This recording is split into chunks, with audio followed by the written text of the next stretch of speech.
Ya, Bapak Ibu Saudara sekalian, mari bersama-sama kita membuka Alkitab kita yang terambil dari Injil Lukas, pasal yang ke-22, ayat 35 sampai yang ke-38. Saya akan membacakannya bagi kita sekalian, Injil Lukas, pasal yang ke-22, ayat 35 sampai yang ke-38. Lalu ia berkata kepada mereka, "Ketika aku mengutus kamu dengan tiada membawa pundi-pundi, bekal dan kasut, adakah kamu kekurangan apa-apa?" Jawab mereka, "Suatu pun tidak." Kata Yesus kepada mereka, "Tetapi sekarang ini, siapa yang mempunyai pundi-pundi hendaklah ia membawanya. Demikian juga yang mempunyai bekal, dan siapa yang tidak mempunyainya hendaklah ia menjual jubahnya dan membeli pedang. Sebab aku berkata kepadamu bahwa nas kitab suci ini harus digenapi padaku." Ia akan terhitung di antara pemberontak-pemberontak, sebab apa yang tertulis tentang aku sedang digenapi. Lalu jawab murid-murid itu, "Tuhan, ini ada 2 pedang." Lalu Yesus kembali menjawab, "Sudah cukup." Ya, Bapak Ibu Saudara sekalian, jadi waktu yang dimiliki oleh Yesus melalui bagian ini itu sudah tidak lama lagi. Dan waktu yang singkat itu tentu menjadi pergumulan tersendiri bagi Yesus.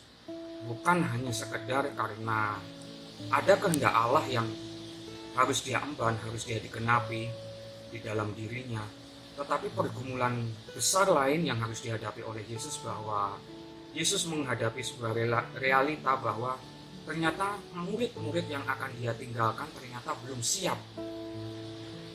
Seperti yang kita ketahui bahwa murid-murid itu sangat sulit sekali untuk memahami apa yang Yesus ajarkan.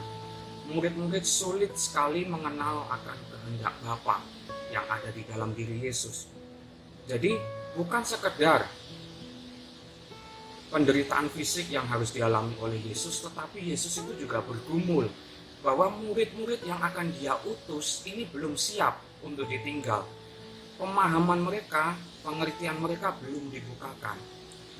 Jadi dalam situasi dan kondisi seperti ini, ketika Yesus bertanya, "Ketika aku mengutus kamu dengan tiada membawa pundi-pundi, bekal dan kasut, adakah kamu kekurangan apa-apa?" Pertanyaan ini ditujukan untuk menanyakan kepada murid-murid sampai sejauh mana mereka siap menghadapi situasi dan kondisi tersebut.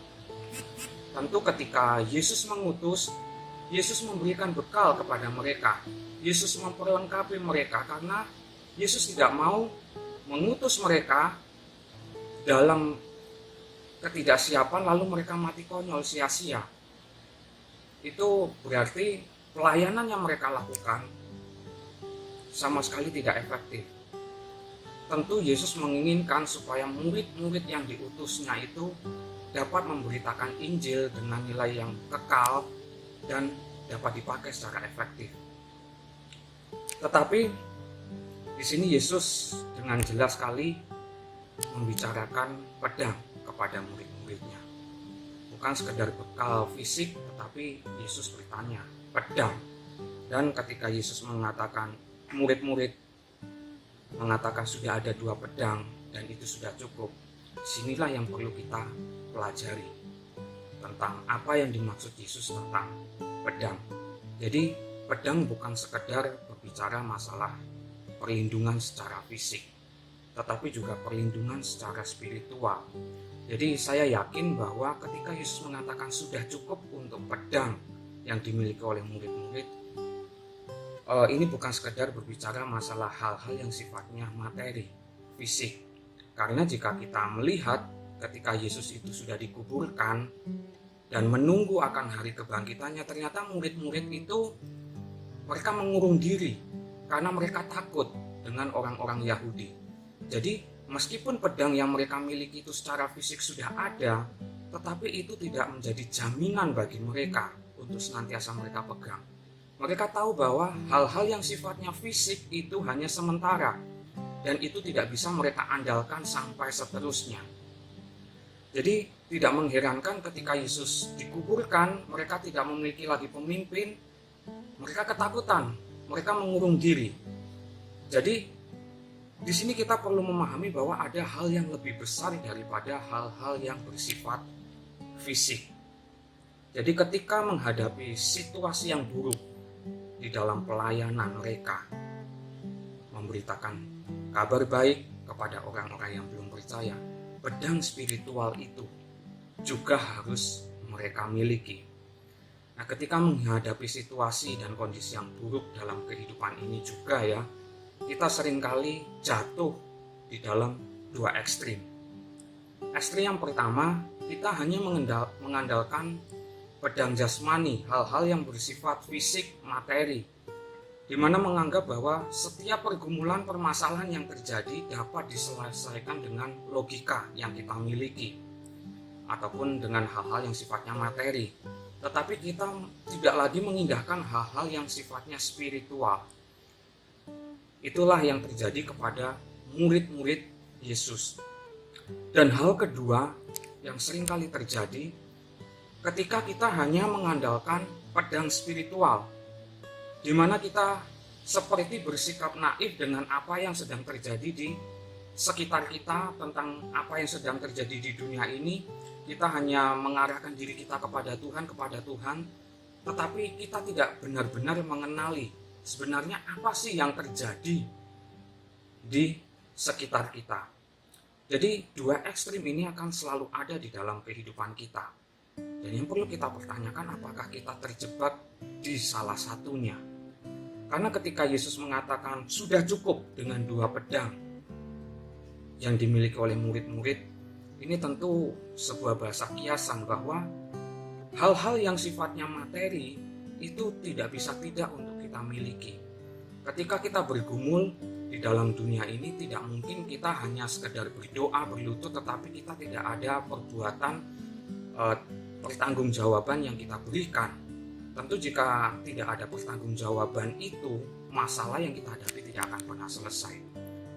Begitu juga ketika kita hanya mengandalkan hal-hal yang sifatnya materi, fisik, semuanya berdasarkan logika, apa yang kita tahu tentang permasalahan ini.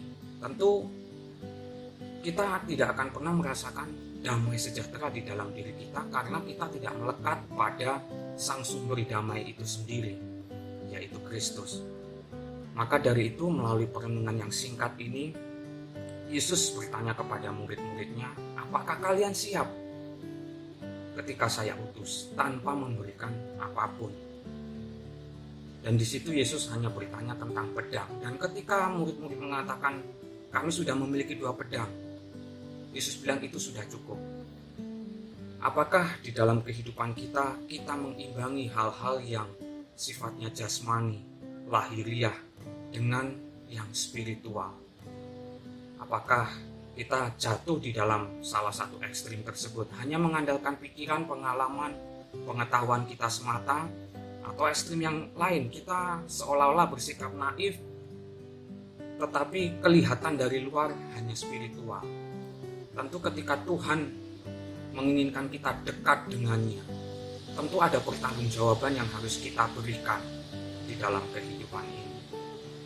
Terlebih lagi, dalam keadaan yang serba terbatas oleh karena virus corona ini, tentu kita sulit sekali ya Bapak Ibu Saudara sekalian untuk mengandalkan apa yang menjadi pengalaman kita, kepintaran kita, pemahaman kita, selain hanya kita berdoa.